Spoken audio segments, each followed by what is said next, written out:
Hi fellow enthusiasts, welcome to my channel. We want to say a special thank you to the returning subscribers. But if you're new to this channel, take a few moments to subscribe to this channel. Hit on that subscription icon right there, and also click on the notification bell so when we post new videos, you will be one of the first to know.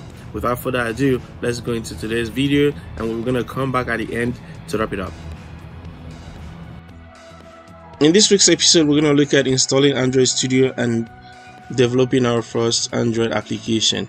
So to do this, we're going to go quickly to developer.android.com/studio, and we're going to download the Android Studio. You have different download options depending on the application on the operating system you're running. You have the Windows version, Mac, Linux, Chrome, and you can just download the appropriate version. So in our case, we're going to download for the Windows operating system. So I'm going to download the Windows Studio for Windows. While it is downloading, we can look at the system recommendations. So Windows, Mac, Linux, Chrome OS. Right, so you can read through depending on the system you have. In my case, I'm using Windows 10, but this recommendation is for 7, 8, 10, or 64 bits. 4 gigs of RAM is the minimum. Recommendation is 8. Minimum for available disk is 2 gigs. Recommendation is 4. And in addition, you need 500 MB for the IDE and another 1.5 gigs for the emulator, so around 6 gigs. And for the screen resolution, you need about 1280 by 800. Okay, so to check your system, I will press the window button and then type msinfo32, and you can just scroll and see your system, your available physical memory. They're recommending 8. We have 16. Physical memory, we're calculated about 6. We have 15.8 available. Physical memory, yeah, I think this is total physical memory installed, and available is 7.58. They were asking for 6, so we have all we need. Virtual memory is even much higher, so we are good here. We can also look at the let's just close this. You can also look at the disk space available for you and take all that into consideration. Now the application is downloaded, so we can run it and install. I have it previously installed on this system, so it's going to ask me to uninstall the previous version, which is fine. We're just going to uninstall and reinstall quickly. So you know how to check your system, the available space on your hard drive. So go to your C drive, right click on it, and click on properties. You can see we have about 99 gigs available, so we have enough to run this application. Now let's just go ahead and accept and install. Alright, uninstall previous version, fine, we're cool with that.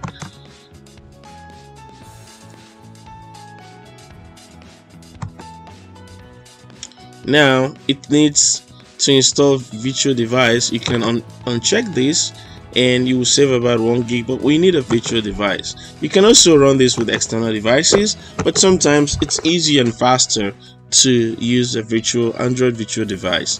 Now you can also check this button not to create a shortcut, but it doesn't matter. I want to have a shortcut created. It's easier to launch it, but you can always delete the shortcut if you don't want it anymore. Alright, the installation is pretty fast. Again, depending on your system, and you need to have good internet access when you're doing this. You can also work offline, but I prefer to work on the internet because of the download and all that. But if you already have everything downloaded, you can work offline. Just when you go online, you have to sync your Gradle.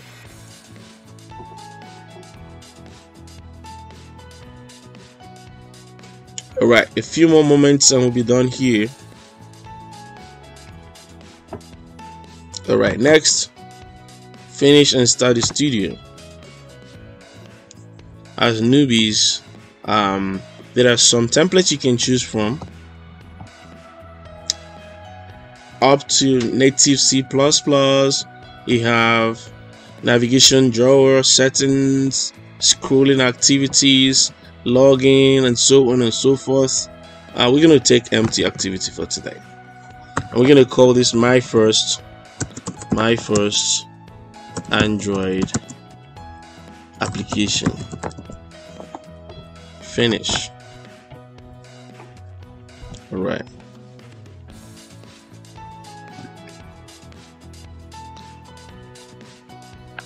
She's gonna index this application, and here is our main activity where we're gonna write our Java code. Right now it will import all that is necessary for us to do the work, but any other code you add, if it needs any other dependency or any other file or class to be imported, the application will require you to import that, else it will give you an error.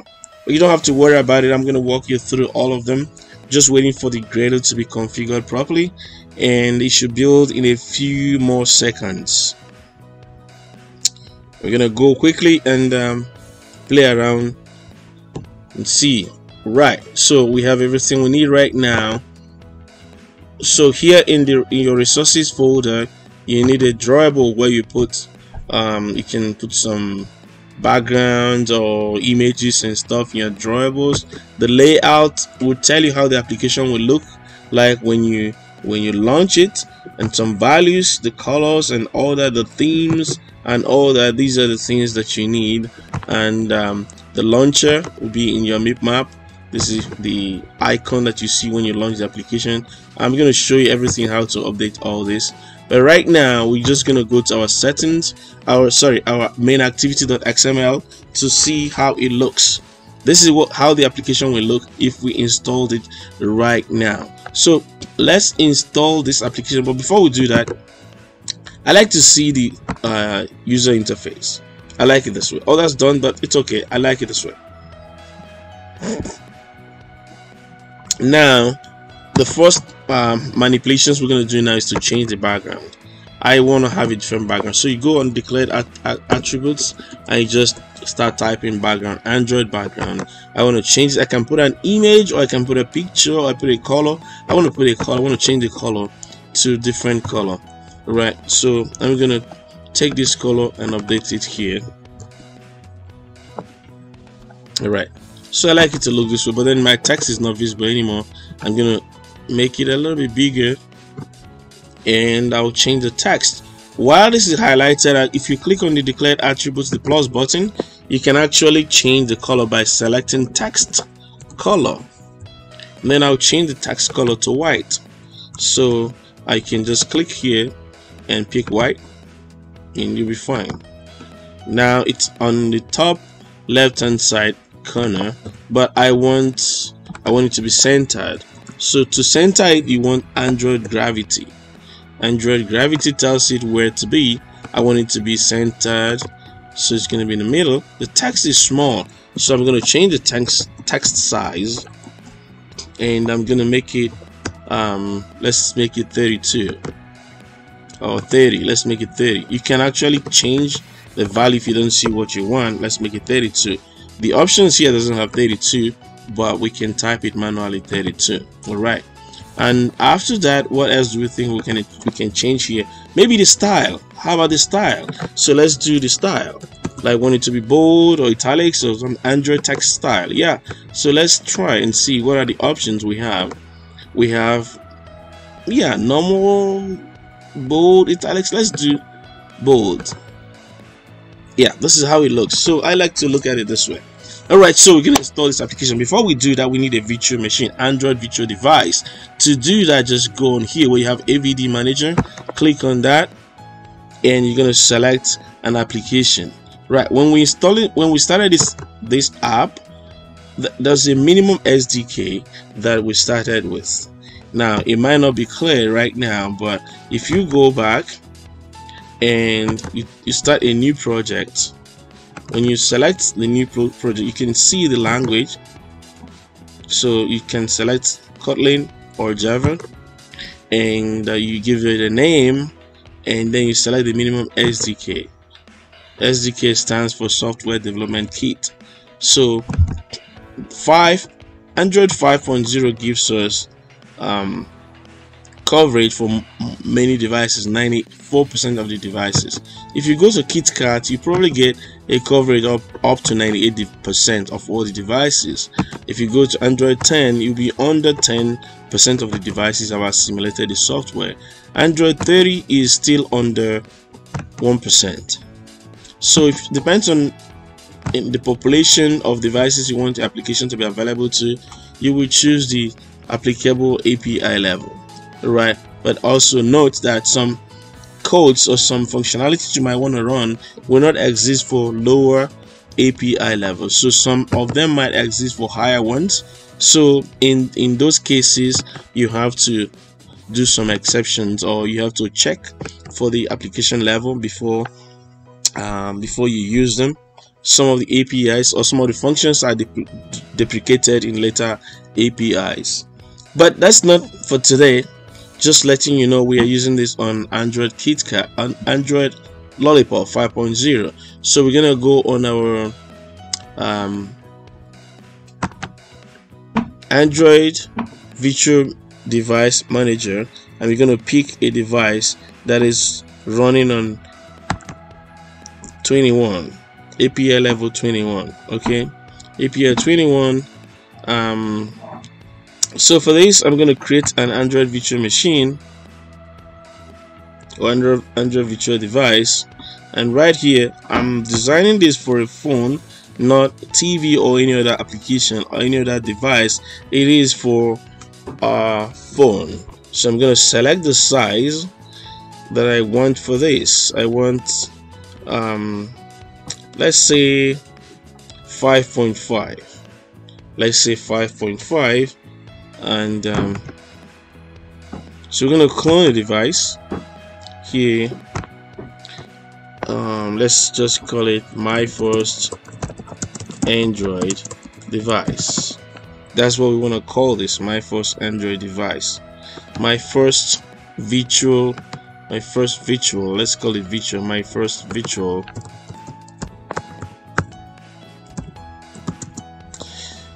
Android device. This will work for phone and a tablet. That's fine. So we're going to finish. So this application, we're going to go next. So that's the name of our device, and we'll look for the API level. Remember, it says 21. So we're seeing 22. We're going to look for a different API level. We're looking for 21. Good. So these ones for Lollipop, we're going to choose one that is for 86 and 64. Alright, my first virtual Android device, API 29.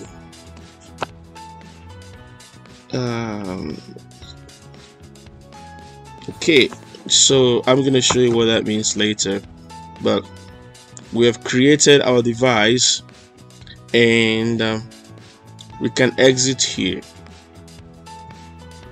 To run our application, we'll drop down here and pick my first Android device, and we can click on this button here called run to run the application. It will install this application and launch the, well, if it will launch the AVD device and then install the application in it.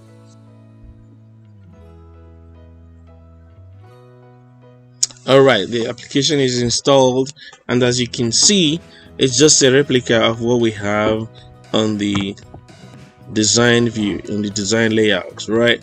So this is the application basically, and it's boring. It's boring. So what we're gonna do, we're gonna change some things to make it more interesting. So why don't we add something else? Let's add a button.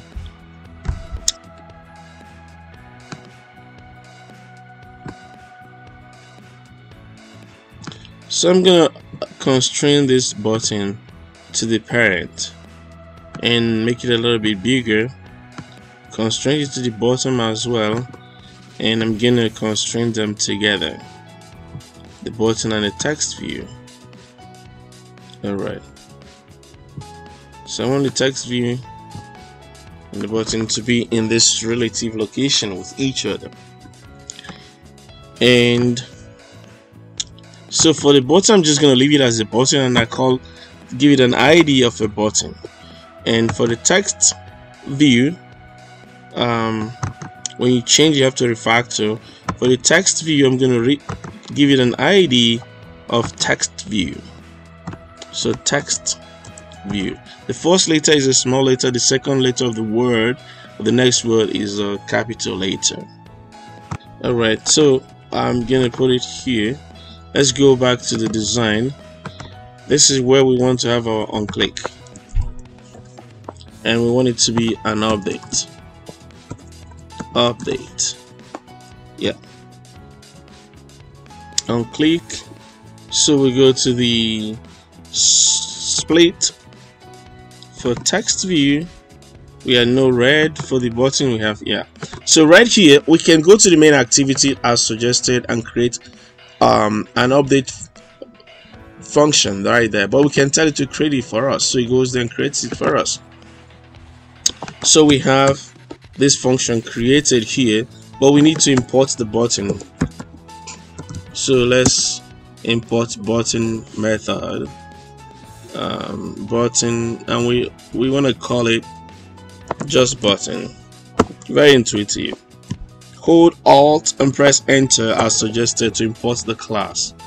So we have imported the button class, but we also have a text view, and this is all first letters, all caps, and we call the text view text view.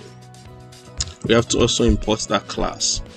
And what we want to do at onCreate, when the application launches, we want to find those things. We want to find the button, and we're going to find it by its ID. r.id dot, we called it, what did we call it? What's the ID of the button? We call the ID of the button ID, we called it button text view ID. Where is our text view ID? Text view ID, did we give it an ID?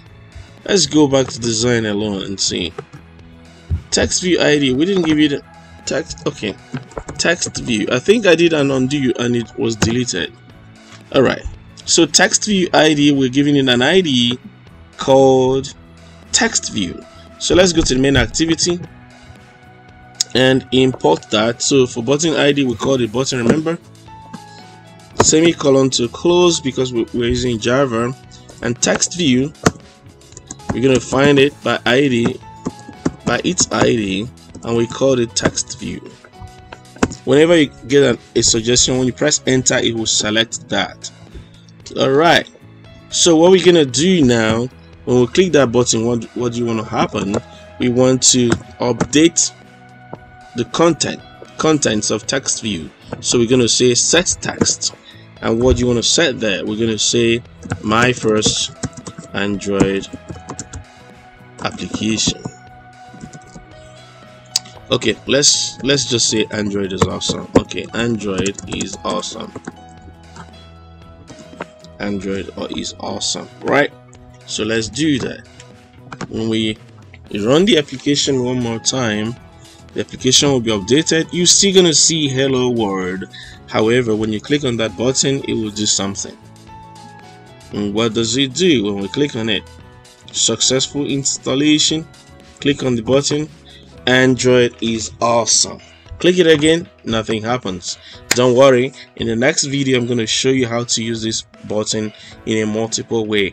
We're going to also show you how to handle errors, or maybe more advanced errors, because we're going to create one error right now just to show you what could happen if we didn't have this view and this function here. When we install it, it installs fine, it looks like it's okay, but when we click the button, something will happen that tells us everything is not okay. It looks like it is okay, but when we click the button, the application crashes. We go to our logcat and try to figure out what's going on. Why did the application crash? Right, so let's see what happened. It says could not find method update view in a parent or ancestor context for Android on click. Remember, we have an on click action here. When I click on the update, it's saying I'm looking for a view, but I didn't see a view. Alright, so for that reason, the issue is with button ID, the ID called button. We know what it is, and it's saying it should have a view, but it doesn't have a view. So if you added a view and just, it says, okay, that there's a warning here, and it says an identifier is expected. So let's just call that view again. You can call it anything, let's say anything, doesn't matter. And then we run it again. It told us it wants a view and it needs an identifier, so the identifier, we call the identifier anything. Now let's click on it again. We have the application installed one more time. Click on button and it changes. Android is awesome. So really, you just need to have it as an update view with an identifier, right? So let's call it view one more time. The reason for that is when you're developing an application, you want to keep it as simple as possible. Some people will just use the letter V for this place and it still work fine. You want to keep it as simple as possible. Next week we're going to see what we can do with this button, not just one-time action, but we can perform multiple actions with the same button, and we can do more advanced applications. Alright, thanks for sticking around to the end. That'll be it from us today. Please, if you have not subscribed, do so right now, and don't forget to like and share this video. Until we come your way again with more contents, stay enthused.